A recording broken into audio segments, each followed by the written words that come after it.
عمران خان صاحب نے highest forum کے اوپر اس بات کو اٹھایا اور پوری دنیا کو باور کروایا. ہمارے میڈیا نے بڑا اچھا کام کیا, انٹرنیشنل جو سول سوسائٹیز ہیں ان میں یہ پتہ چلوا دیا کہ سب کچھ ہے. لیکن آپ اسپیسیفکلی یہ کہہ رہے ہیں کہ جو پاپولیشن کی تناسب کا معاملہ ہے یا ڈیموگرافک چینج کے حوالے سے جو معاملہ ہے یہ بڑا سنگین ہے, اس کی سنگینی کو سمجھتے ہوئے اس معاملے کو اس طرح اٹھانا چاہیے. جی, میرا یہ خیال تھا کہ ہم اگر یہ ڈیمانڈ کرتے ہیں تو بہت جائز ڈیمانڈ ہوتی, اور ہم اپنے اب جو حصہ کشمیر کا پاکستان کے ساتھ ہے وہاں بھی کہتے ہیں کہ آپ وہاں بھی کروا لیں, ادھر بھی کروا لیں, تاکہ یہ ہمیشہ کے لیے ایک اسٹیٹک بن جائے, اور پرسنٹیج اگر بڑھتی ہے پاپولیشن کی تو ایسے ہی بڑھے اور کوئی اس میں رد و بدل کا امکان نہ ہو. وہ میرے خیال آج بھی اگر کوئی میری بات سنے تو ہمیں یہ کام تو آج بھی کر لینا چاہیے. ٹھیک ہے, آپ کے مطابق ایک ایسا بینچ مارک سیٹ ہو جانا چاہیے جس سے ہندوستان ڈیویٹ نہ کر سکے. جی بالکل یہ بات, اور دوسری یہ ہے کہ ہماری جو خارجہ پالیسی ہے اس کو زیادہ ایکٹیو ہونے کی ضرورت ہے, کہ اگر ہمارے دوست ممالک ہی میں سے کچھ لوگ وہاں پر انویسٹمنٹ کرنے کے لیے آ رہے ہیں اور وہاں کے حالات, چلیں اگر انویسٹمنٹ نہیں بھی کرتے ان کو حالات کا پتہ ہے, ایک میسج جو گیا ہے وہ غلط گیا ہے.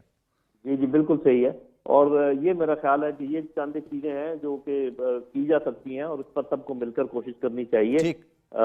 جی ٹھیک ہے, بطور کشمیری آپ یہ بتائیں, ایک تو ہندوستان کا پلان ہے, ایک کشمیریوں کا پلان ہے جو اپنے خون سے وہ ہمیشہ سے اس کو امپلیمنٹ کر کے بتاتے ہیں کہ جی ہم کسی طور پہ نہیں مانیں گے.